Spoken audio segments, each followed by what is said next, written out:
Everybody. Welcome to the Weekend Interview Show. I am your host, Philip Drew, Administrator, and our guest today is Dr. Alan Bean.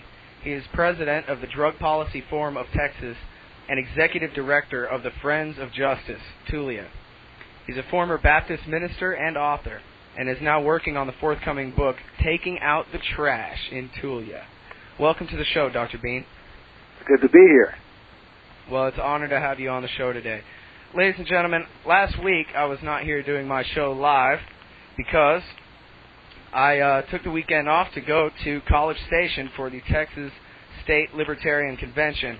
And while I was there, I saw a speech that Dr. Bean gave about events in Tulia. Hopefully, most of you know the story, at least in part. In 1999, 46 people were arrested on the word of one undercover informant.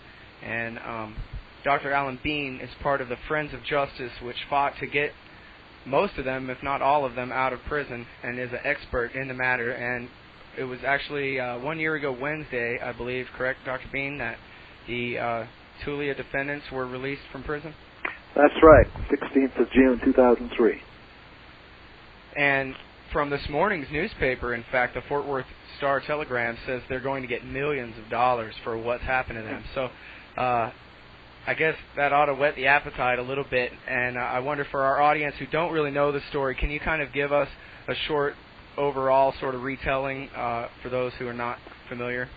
Well, giving a short retelling isn't easy, but basically what happened was that early in 1998, an undercover cop named Tom Coleman was hired by the Panhandle Narcotics Task Force and Swisher County, which is a little panhandle county between Lubbock and Amarillo, to do a undercover narcotics operation. I think originally it was probably planned to be just a few months, but eventually it ended up becoming an 18-month operation where Tom Coleman would come to town 2 or 3 times a week. Sometimes he'd work at the sale barn, haying or shoveling, whatever they do at the sale barn, which is a cattle auction outside of town. And he basically hung around in the African American community here in Tulia, getting to know people. He won the trust of an older man named Elijah Kelly. Everybody called him Man Kelly. Man Kelly was an alcoholic at the time. I guess he is now off the bottle, but at that time he was very much on it. And he was working at the sale barn, even though he was not really at the peak of his form. He didn't really have much choice since he didn't have any retirement.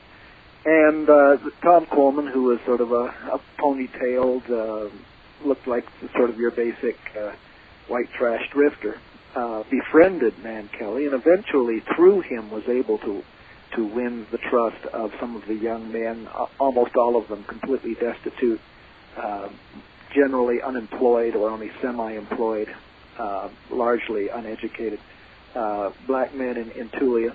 And at the end of the 18-month period, he had allegedly made over 100 controlled buys of almost all of them were for powdered cocaine, which kind of raised the eyebrows of street-savvy people that I've talked to, because that is a rich man's drug. The kind of people that Tom Coleman was messing with in Tulia almost always used the much cheaper crack cocaine, and so which is sold in little rocks rather than in powder form, little pellets, really. And so all of these people were arrested on the morning of January 23rd, 1999. Probably several dozen police officers from various jurisdictions throughout the Panhandle descended on Tulia, and they did these early morning sweeps, dragged everybody into jail half-dressed in their underwear, and it would have been very easy to have taken them into a garage that they have for that purpose, so their dignity could have been maintained, but the television cameras were rolling, and I think there was a definite desire to humiliate and degrade the defendants as much as possible, to make them look as guilty as possible, and to sort of enhance the impression of guilt. And so that was the first that anybody really knew about this thing. And That's where you got the title for your book, Taking Out the Trash. That's right. The newspaper headlines, right? Yeah, there was an editorial a couple weeks after the sting where the editor basically referred to the people as trash and said we're going to clear our streets of garbage. He referred to them as a cancer on the body of the town of Tulia, and that we're going to have a little chemotherapy behind bars. He used very harsh language, and that was really what kind of drew my attention to the fact that there was something wrong here. At that time, my family was attending the Baptist church here in town, the Southern Baptist Church, probably the more upscale of the two Southern Baptist churches in town. And we were attending a church that included almost all of the movers and shakers in the community. All of these people were professionals, managers at some of the local agribusinesses, school teachers, business owners, things like that. And we were just having a little sharing time before the class began, and I said, Dad, I read this editorial in this week's Tulia Sentinel, and I said, I got to tell you, I was upset by it because I've always believed that we were supposed to maintain the presumption of innocence until people were proven guilty beyond a reasonable doubt. And this guy, I said, really violated that impression because, he's calling them scumbags, and he was saying they were all guilty. He wasn't calling them accused drug dealers or alleged drug dealers. He basically was assuming their guilt, and I said I didn't think that was appropriate. One fellow across the table from me got all red in the face, and you could see the veins in his neck tightening. And he said, they are drug dealers. They're all guilty, and they're all going to jail. And at that point, I knew there was something wrong. A little later, another fellow in the class who was the manager of one of the agribusinesses in town took me aside and said, well, you got to understand that this is something we had to do because these young black males were just getting out of control. They're all really good athletes, and they think they can do their drugs and mess around with our girls, and we just had to do something about it. We just had to. Oh, nice. I wonder if that was allowed in as evidence at trial, huh? Oh, no. The odd thing was that the first guy who had growled at me about them all being guilty and they're all going to jail ended up being a jury foreman a few months later in one of the trials.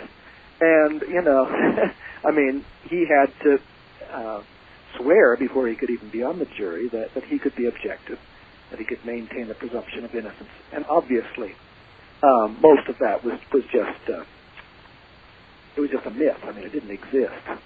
These people were in a position where they had to prove their innocence or they were going to be convicted. Well, and you said from the beginning that they were dehumanized. They took away their humanity and said they were trash and garbage and dirt on the street to be cleaned. And, once you take somebody's humanity away, now you can violate their rights all you want. That's right. And now how does race play into this? Because if the media that I read is correct, 39 out of the 46 were blacks, and 61% of the black folks in the town of Tulia. Is that right? Well, it was 61% of the young black males, and that figure was something that I came up with after doing a lot of research and going through. The nice thing about Tulia is that it's so small, and the black community is so small that you can basically account for every single person. It was 50% of the adult black males in the community, about 16% of the black population overall. But when you look at just the young black males, it was 61% of them got picked up, almost everybody. And with the young women, it was more like 35%. So they basically did a clean sweep, and they knew what they were doing, and they got the ones that had the reputations in town or were related to people who did. And since the community is quite close-knit, the jurors who were almost exclusively white and who didn't really have any intimate knowledge of any of the people except those that perhaps had been football stars, just sort of, they fit the profile. And somebody gets up as a defendant, and the jury just kind of looks at him and says, yeah, well, his clothes don't fit very well, and he needs a haircut, and he doesn't sit up, doesn't make eye contact, his posture isn't as good as it might be, he fits the profile. Let's see if he can prove his innocence. Well, that was sort of the law says that the state must prove beyond a reasonable doubt someone's guilt, and you say that from the moment the trial started that they had to prove their innocence? What I'm saying is that there's a big difference between theory and actuality. And if a person is considered to be, and this isn't just in Tulia, but in most places, if a person seems to be upstanding, successful, well-groomed, articulate, educated, and the kind of person that you're not afraid of, that you wouldn't mind meeting in a dark parking lot after dark, then generally the presumption of innocence works overtime. I think people who fit the profile I just mentioned, you really do have to fit to prove a person like that guilty. The same thing is true with a lot of African Americans or Hispanic defendants if they are affluent, and especially, which follows from the affluence, if they can afford good legal representation. But in the state of Texas, if you're poor and black, and to a slightly lesser extent if you're poor and Latino, you're probably going to get a court-appointed attorney. Now, you might get lucky and find somebody who's really going to fight for you, but in most cases, the court-appointed attorneys, the only way they can make any money is to take a plea bargain offer from the district attorney to the client, say, I think you ought to take this, and then sign the paperwork and go home. If they do that, then they can make enough to keep their office going. If they invest any kind of investigation or effort in the process, then their wages start to decline considerably to the point where they're down to burger flipping wages and basically working pro bono if they really take it seriously. And we did have some attorneys in Tulia who took their work very seriously and went the second mile for their clients. But most of those who went to trial got the first kind of attorney.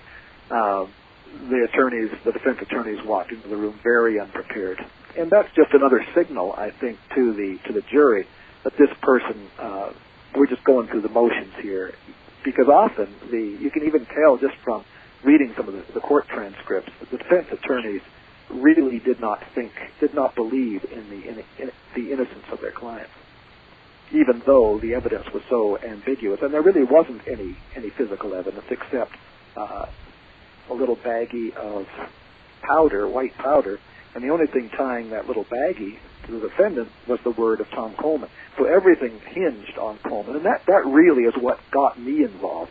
I wrote a letter to the editor just shortly after the first round of trials saying, am I correct to believe that everything is hinging on this one guy, and we don't know anything about him? We don't know if he can be trusted or not. Well, he works for the state, and that's good enough. That's right. And that's one of the things that you really noticed in the trials was that Coleman's credibility was bolstered by Sheriff Larry Stewart, who was very popular in town. He leads the singing down at the Church of Christ. Everybody thought he was a nice, pious guy. And so they would... And Stewart got it, was quoted in the local papers as saying that Tom Coleman was a man of integrity and professionalism, and that really had an impact on people. They thought, well, if Larry Stewart believes this guy, he must be believable. Well, and the appellate judge who ended up dismissing all this, Judge Chapman, he said basically the exact opposite, and said after hearing Coleman's testimony that this guy is completely unbelievable, and then the next day dismissed all the charges, right? Yes, but that was after hearing Tom Coleman subjected to the cross-examination of some of the best litigators in the country, particularly a fellow named Mitch Zamoff, who had been a federal prosecutor in Philadelphia for many years. This guy is slick. He's very, very strategic. He's like a skilled fighter who just sort of jabs and jabs and jabs and sets up the hook with the jab. And finally, he just wears his person down and then lowers the boom. And well, that's kind of skipping to the end here. I just want to make the point that the appellate judge the point is that when you saw a real attorney armed with real evidence and solid argument, articulately stated, and compared that to the kind of performances that we saw earlier, the difference was frightening. And so it really shows you that the kind of justice that you get from an American courtroom is correlates with the amount of money that you have in your pocket to buy an attorney, or to buy the services of an attorney. Well, I want to find out how all these people got convicted in the first place. I think you said at your speech last weekend that once they convicted the first guy, who everybody knew was absolutely as innocent as can be, that everybody started pleading. That's right. And taking the compromise. Right. So who was that first guy, and how did this innocent man get convicted on the first round? Okay. Well, Joe Moore was a big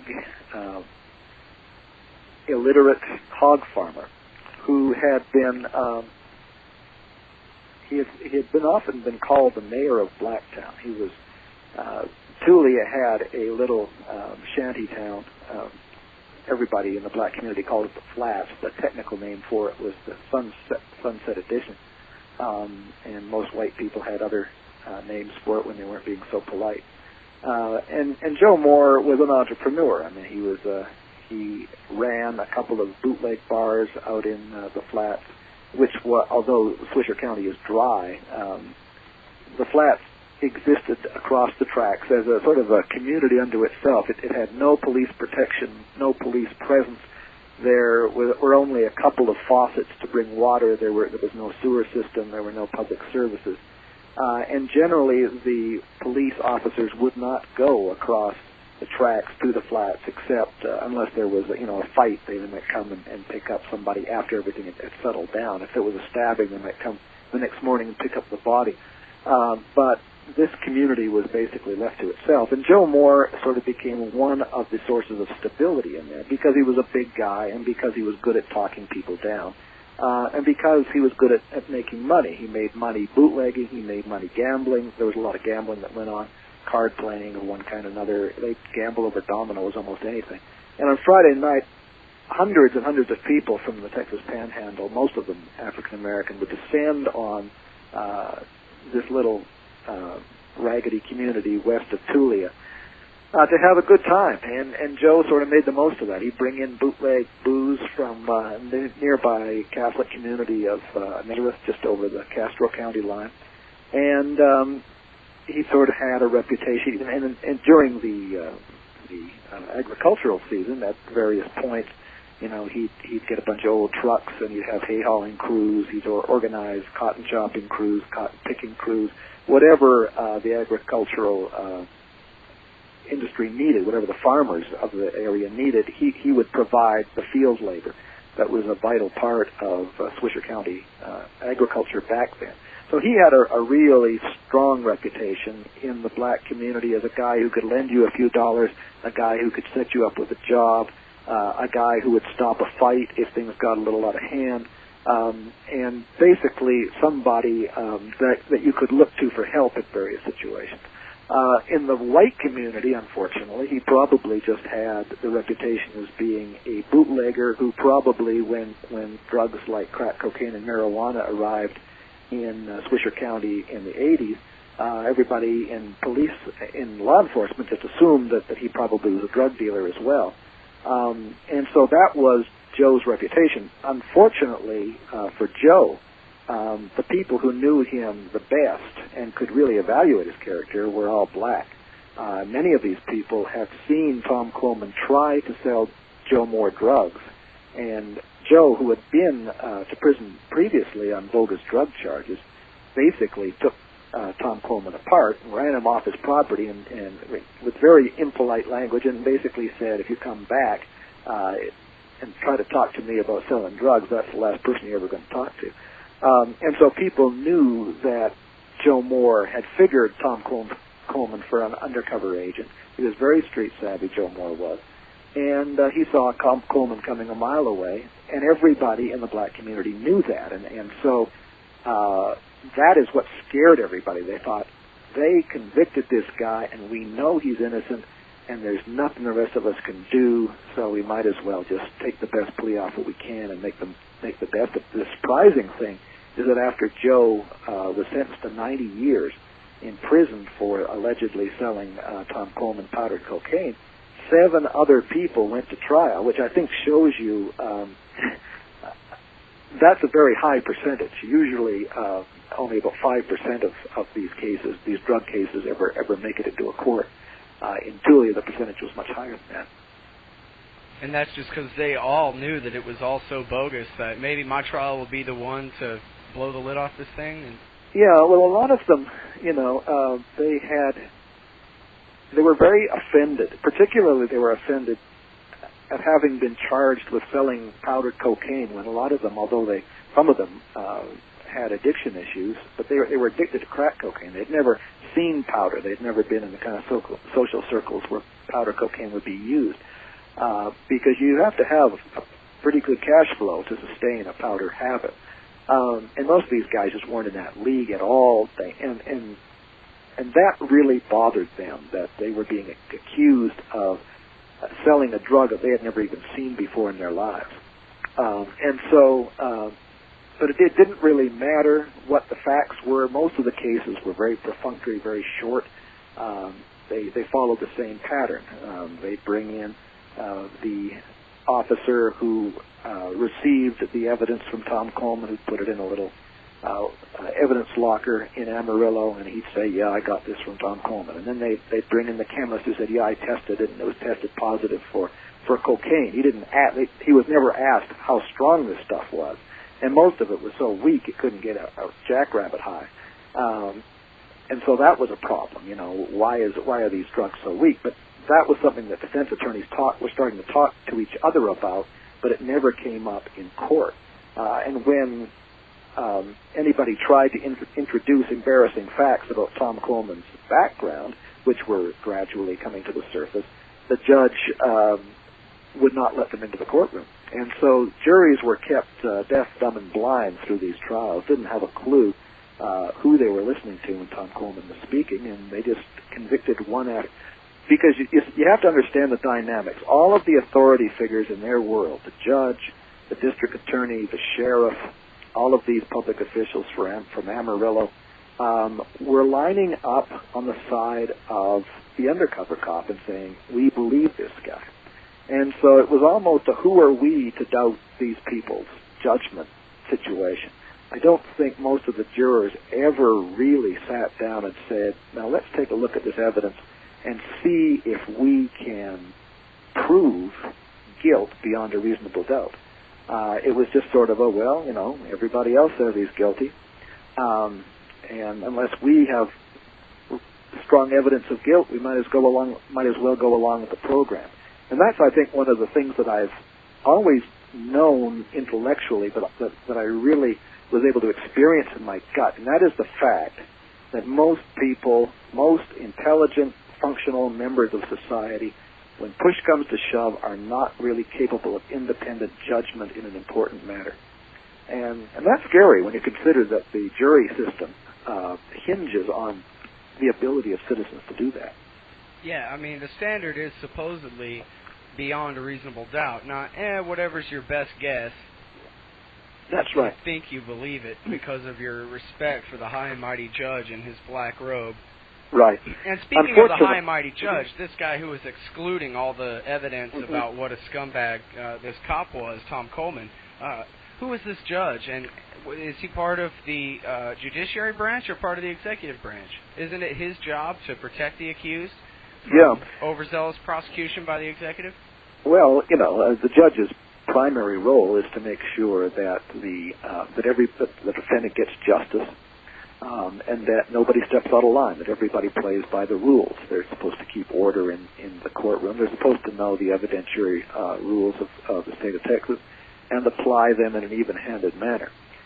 Judge Ed Self was the judge who presided over 6 out of the 8 trials. There was another judge who was also part of the process, but I only mention Self because he was the one that was presiding at Joe Moore's trial.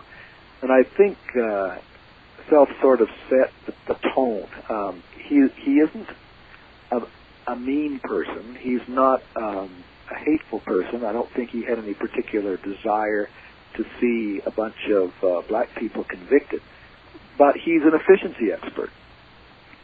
He wants to clear his docket. He wants to get rid of cases as much as possible. And I think he's the kind of judge who likes plea bargains because then we have as few trials as possible. We don't have to spend money on them. There's a lot of scheduling. So what you're saying is he's not interested in justice at all. He's just interested in himself. Right. He's an efficiency expert. He wants to grease the wheels of justice, not in favor of the defendant, but in favor of making things as simple and straightforward and cost-effective as possible. And so he just naturally, and most of the judges who preside in the state of Texas are former prosecutors, so they tend to have a pro-prosecution bias, and especially when the defendant is accused of a sex crime or a crime involving drugs. Then the question is, well, what if this guy's innocent? I mean, what if this guy's guilty? What if he really did it, but the state doesn't have sufficient proof? Or what if the proof or evidence that's being offered by the state is so ambiguous that you aren't really sure whether you can believe it or not? If you decide to acquit, to say this person is not guilty on the basis of insufficient evidence, you might be putting a dangerous drug dealer or a predator back on the street. And we don't want to do that. So there's an inclination, I think, to give even weak evidence the benefit of the doubt and just sort of go with it. Well, for my sake, I would say that it's better to have a predator on the loose than a predator state that can just go around convicting whoever they want, whether they did it or not. Now, yeah. I probably shared with you my anecdote about the the assistant district attorney from Harris County, Houston, who told me that the attitude among all the assistant DAs, of course except her, but all the rest of them say, well, if he's really innocent, he'll get out on appeal. And it doesn't really matter if we go ahead and prosecute an innocent guy. If the cops say he did it, that's good enough for us.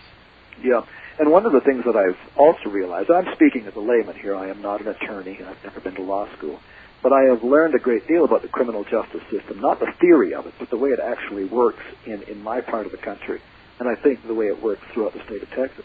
And that is that once a person is convicted, it is very, very difficult to reverse that conviction.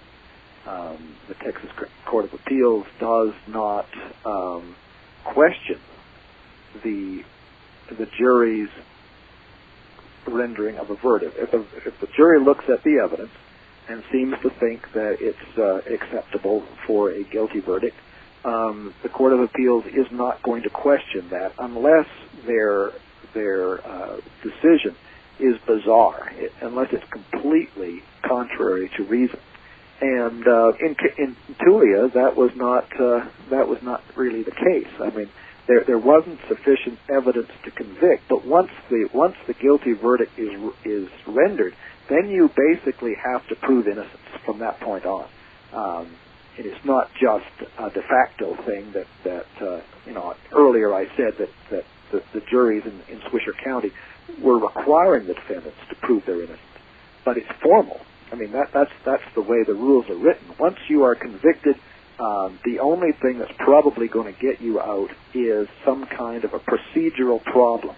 If on appeal it can be demonstrated that the prosecution didn't do their job right, or if a judge made a wrong call, or if something was not done properly, and it was really, really serious, then you may get a new sentencing phase or you might get a new trial. But in the absence of something like that, just the fact that the evidence was not sufficient to convict is probably not going to do you a lot of good. And I'm not even sure, and I think that most prosecutors aren't aware at how the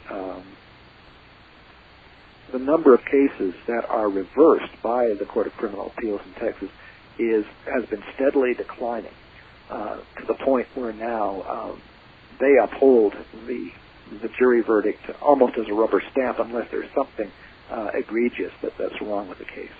Well, and that just proves that our prosecutors are doing a better and better job, right? Or that the judges are not doing as good of one anymore. Terry McEachern, the district attorney who prosecuted the cases in Tulia, has a 95% conviction rate. So that should give you some idea of what a defense attorney is up against. And defense attorneys tend to get defeated. But as I said earlier, there was one gentleman named Paul Holloway who regrettably ended up pleading all of his clients out rather than take them to trial, because he just really thought it was a hopeless thing, and that he would have, that his responsibility was to work in the best interest of his clients, and he felt that was to get them the best plea bargain he possibly could. But anyway, he drove to Cochran County, which is just west of Lubbock, which is where Tom Coleman worked in law enforcement prior to coming to Tulia. And he asked some questions and dug some things up and talked to people on the phone. And he discovered that Tom Coleman had left Cochran County owing $7,000 in unpaid bills to a variety of local banks and businesses and merchants.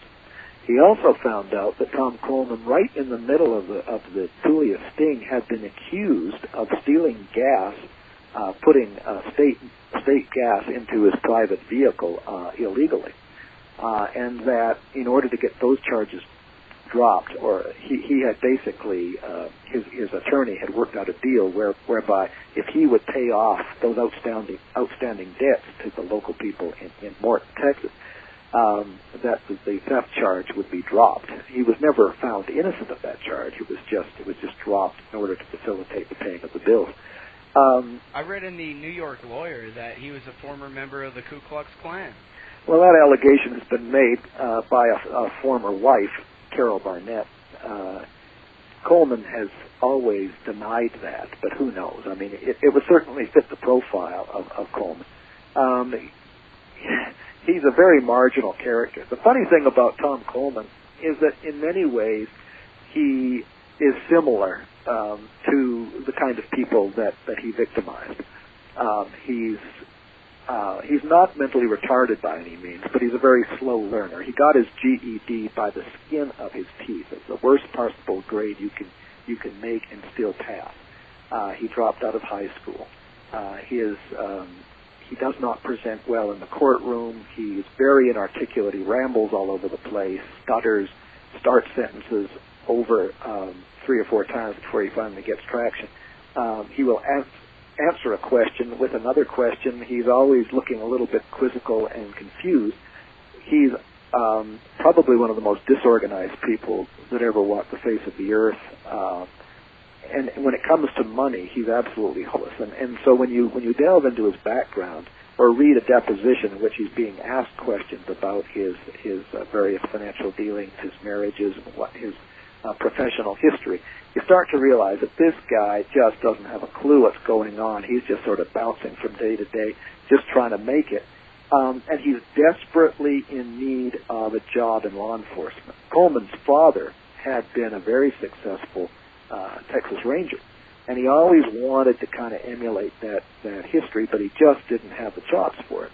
And he also had very strong impulses, and so he was always getting into trouble with people and embarrassing himself and just stepping over the line and having to leave. So every job in law enforcement he had, he was always leaving in the dead of night and just leaving all these unpaid bills and messy relationships behind him. And it was this man's word that convicted 46 people without a shred of any other evidence whatsoever. That's right. And so, but he was his persona that was presented in court was very carefully manicured, and any information that was at all derogatory about Coleman was kept out of the courtroom. Whereas for the defendant, anything they'd ever done, any prior conviction, any scrape with the law, could be brought up by the state attorney during the guilt-innocence phase of the trial, unless the defendant chose not to testify. And so, almost, I don't think any of them testified that I can remember. And that really creates a very negative impression on the jury. a juror looked at it and said, well, gee, if I had done something, if I was innocent, I'd want to get up and defend myself. Why isn't he doing it? He must have something to hide. And so these trials almost always unfold with the star witness getting up and being, his testimony is bolstered by all of these authority figures. Nothing negative is allowed into the courtroom that would detract from this glowing image that is being presented.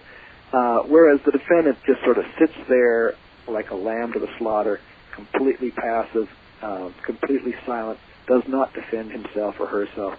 And the jury is left with one story, the story that the guy told. And most people are not capable of doing the job for the defense attorney and saying, well, wait a minute. And the defense attorney, on the other hand, is put in a position where his only, it's usually a he, his only strategy is to attack the veracity of the undercover cop. And in the state of Texas, that's a very dicey strategy because people especially when the judge won't let you bring any evidence right. of what a loser he is. All you can do is say, sir, you are a lying SOB. This never happened. And that doesn't go very well with juries. Because unless you can say, this didn't happen for the following 5 reasons, you can't just make the bare allegation and have it have any impact whatsoever. But unless you really go after the veracity of a guy like Tom Coleman, you're dead. Because if you let his story stand unchallenged, it's going to sway the jury every time. This is the Weekend Interview Show. We're talking with Dr. Alan Bean.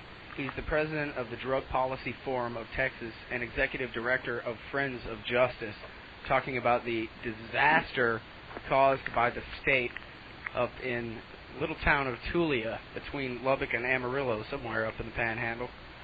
And wow, what an astounding story. I was searching through your website in the past few days, researching for this, and I came across, forgive me, because I don't think it was exactly an in-depth enough description of this case for me to really understand exactly what was going on, but something about a woman named Michelle Williams who told them that her name was Michelle Williams, and they were looking for a Miss White, and they went ahead and arrested her and put her in prison for 3 years anyway, even though they basically admitted that they had the wrong person? Well, I don't really know if they ever admitted that. That was always her story. But Michelle took a plea bargain for obvious reasons. And but when she was arrested, Tom Coleman came to the house where she was living with her husband, Ricky White, and her stepson, Donnie Wayne Smith, was asleep in another part of the house. He was arrested a little bit later, but they just came for her, and Tom Coleman came in and he said, Michelle, where are you? Where are you at? And she said, I'm Michelle. And, of course, Coleman had this weird mask on because he's dressed up like a terrorist because he's a drug task force guy. Right. There's various explanations why he had the mask on, none of them very convincing. But anyway, and finally, the chief of police who was in on the bust and a couple of other local cops said, yeah, that's Michelle Williams. So he pulls off his mask and says, you changed up on me there. Well, I think probably what happened was that he had never met Michelle Williams. He had, but a lot of the young women in Tulia would give somebody else's name if they were interacting with somebody they thought might be an undercover agent or what have you.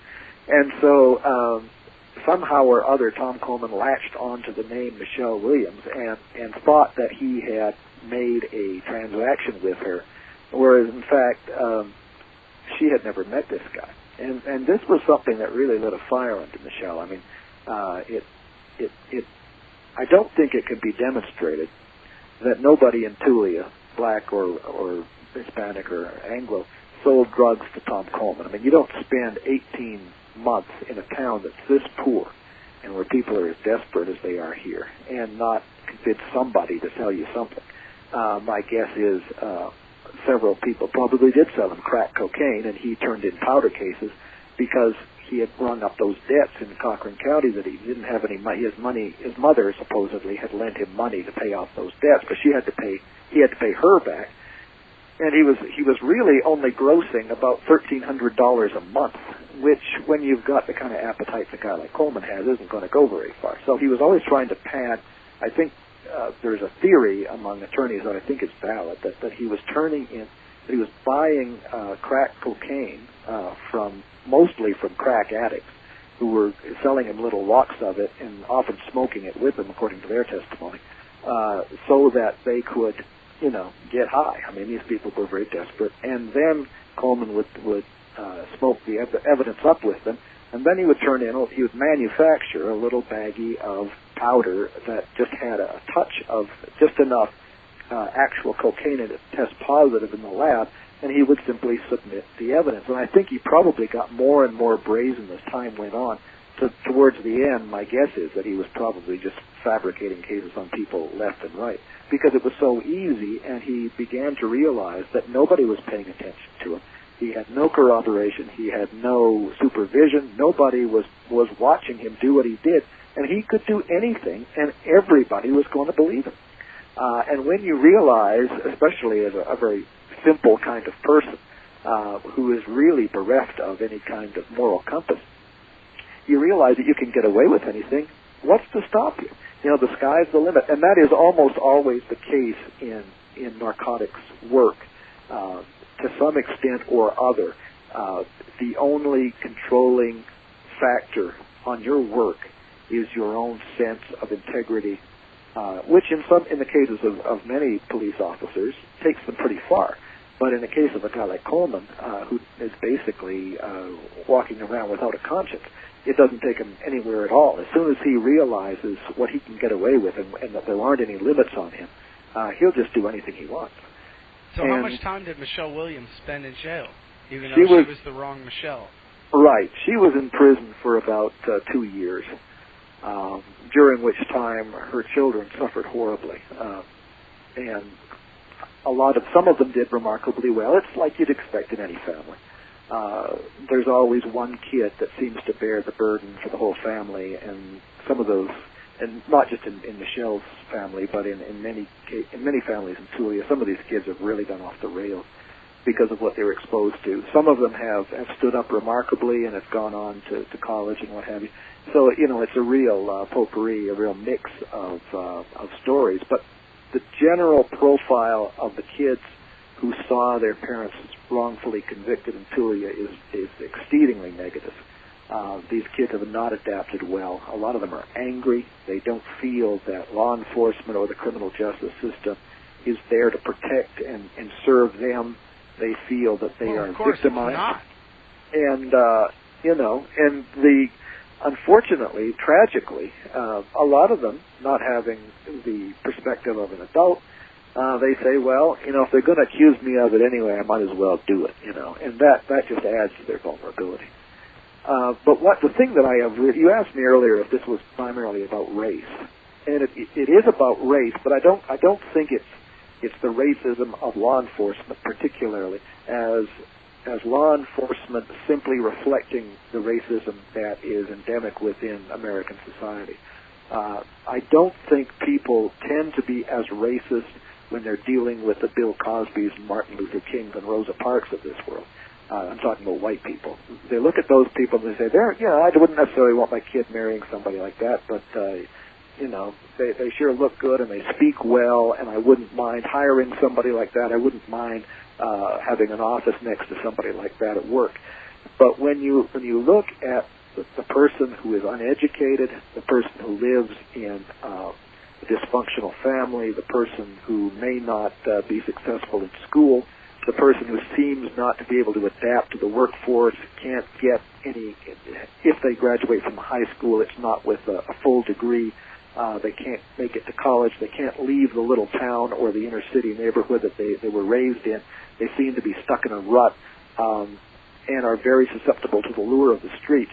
The people who fit that profile, whether they be black, white, or indifferent, as Friends of Justice President Thelma Johnson likes to say, they are really at risk. Not only are they at risk once they get into the courtroom, but they are so much in need of money just to survive that when a person like Coleman enters their world flashing $20 bills and asking for this or for that, buying them hamburgers, buying them a beer, buying them whatever, giving them rides to work like he did with Matt Kelly. It's very, very easy for them to be lulled into a world where they think, well, this man is giving me, he's giving me money, he's helping me out, he really cares about me, and I don't like drugs, and I don't even know where to get them, but I know who does. So if he's going to give me $20, I'll go to so-and-so who's got a brother who I know is dealing crack, and I'll get him what he wants, and I'll give it to him, and he'll give me that $20 bill, and that will get me through the day.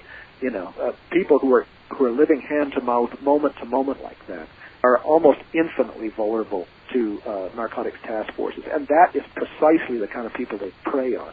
So the kind of people that we ought to be developing programs for, that we ought to be working overtime to get these people into educational opportunities that are appropriate to their needs. We ought to be trying to get them jobs. We ought to be addressing, in many cases, their mental issues, because a lot of them are mentally ill.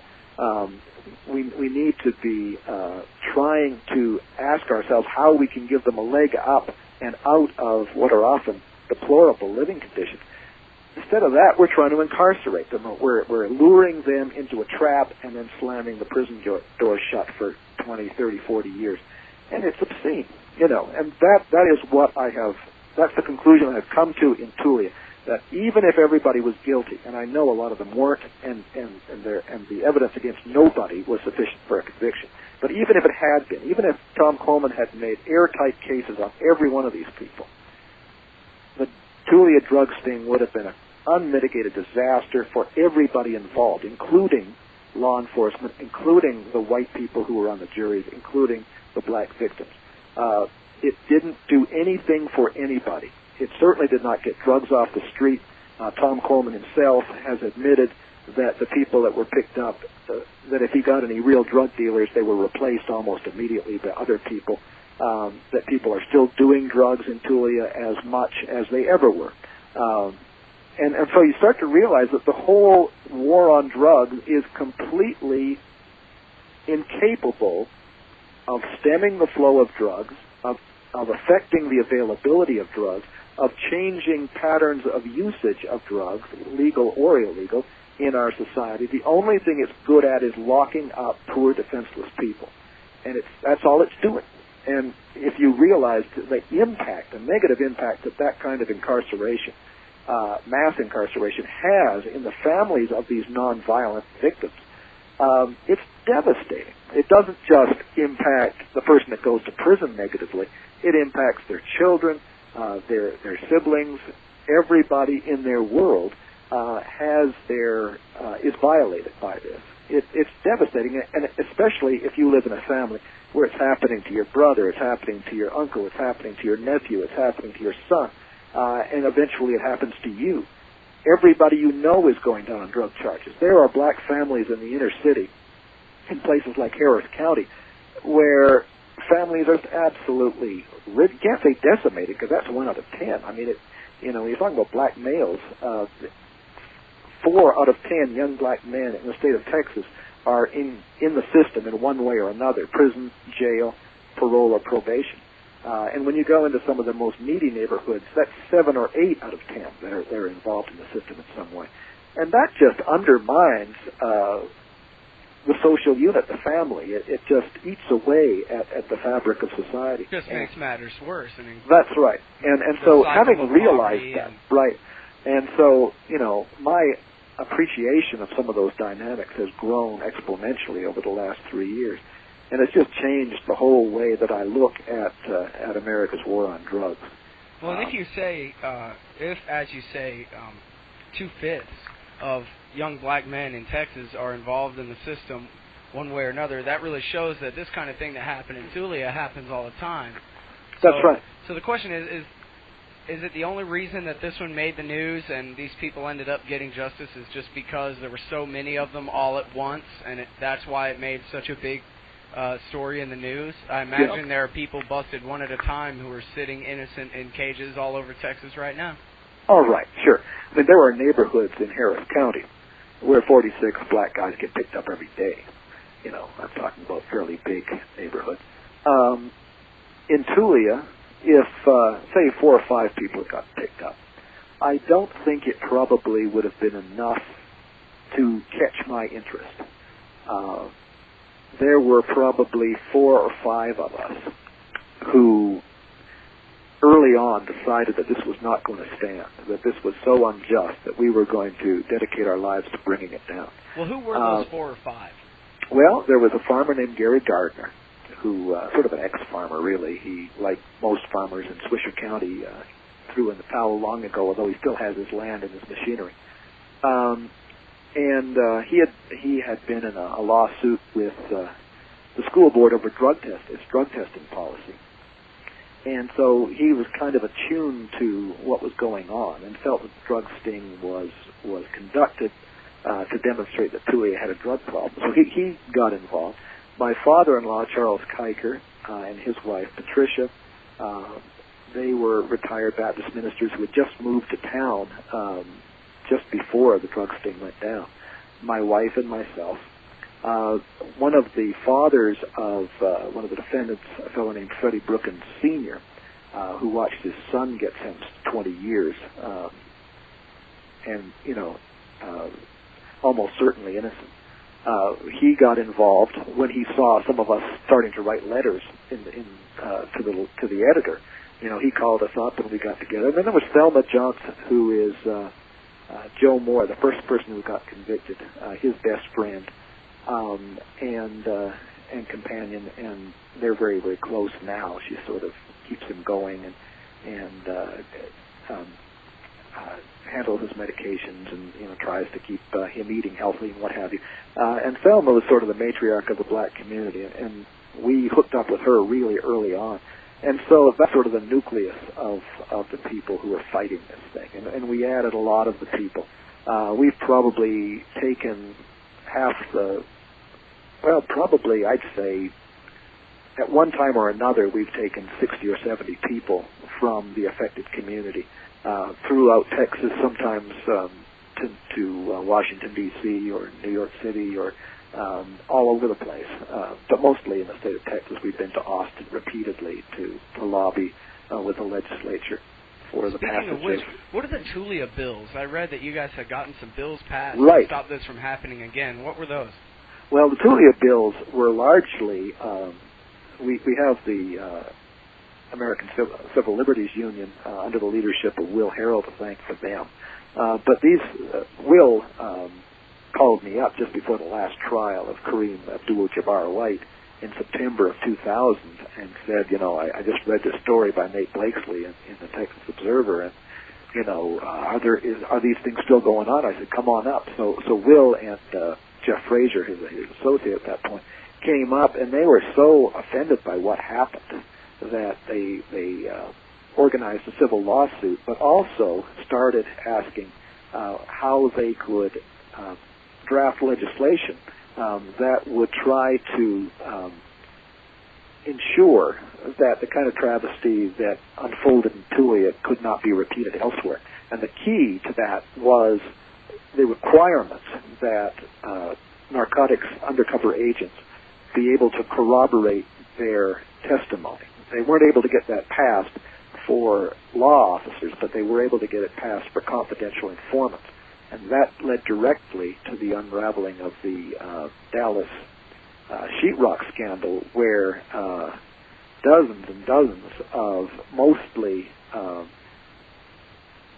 Hispanic men who were Mexican-American, who were recently in the country and didn't have any fluency in English, were roped into bogus charges of selling powdered cocaine that turned out to be pool chalk. And a lot of these people had taken plea bargains for exactly the same reason that people in Tulia did, because, it was like they were offered their freedom or a short sentence and told that if they didn't take the deal, they were going to go to prison for, decades. How many people was that? I remember reading about the sheetrock scandal. Oh boy, I think it's close to 80. I had the figure in my head at one time, but I've lost it. But it was absolutely bizarre. And so that whole thing unraveled and has become an abiding issue that still is not settled. It's still being investigated in the city of Dallas. And we have discovered, working together with groups like the ACLU and the NAACP and other interested parties throughout Texas, that these things are unfolding everywhere throughout the state of Texas and across the nation. It's just that nobody often pays any attention. But people are starting to pay attention. And so I think that bodes well for the future. We're almost out of time here, Dr. Bean, but I need to ask you, I read that Perry pardoned 35 people, and I wonder why not the other 11? Are there some that are still in prison now? Or? Well, some of them were never convicted for one reason or other. Two of them had the charges dropped against them, Tanya Michelle White in particular, because she was able to prove conclusively that she was in Oklahoma City at the time of the alleged deal with Coleman. Oh, and that's the one that Michelle Williams was mistaken for, right? The one that was in Oklahoma City. Could be. Great. Okay, sorry. Landis and Mandis Barrow, I just got a Father's Day card from Landis today, are still incarcerated because they were on probation at the time, and rather than taking very shaky cases to court, they just revoked their probation. There's a fellow named Daniel Oliveras, who I think is still incarcerated in Potter County, which is Amarillo, because the people who were convicted in Amarillo were not part of the pardon. There was another woman who fit that category, and little things like that. So it was a very technical thing. It only applied to people who were convicted in Swisher County, and so that's the reason. One fellow, Eddie Cordona, one of the Hispanic defendants, died before all of this unraveled, and so that's the reason the numbers are the way they are. All right, everybody. Dr. Alan Bean. He's the president of the Drug Policy Forum of Texas and executive director of Friends of Justice Tulia. How about you give us some websites where people can read about the Tulia case? Okay. Well, probably the best place to go would be to the Media Awareness Project. And if you just do a Google search and put capital MAP, Tulia, you will go immediately to their web page, and they've kept and have on file almost every story that was ever done. Or you could go to our www.fojtulia.org, I believe is the link, and you will find our website, which also has a link to the Media Awareness Project. And you can learn everything you'd ever want to know about the Tulia drug sting. Well, thank you very much for coming on the show today, Dr. Bean. Okay. Well, thank you very much, Philip. It's been a pleasure talking to you.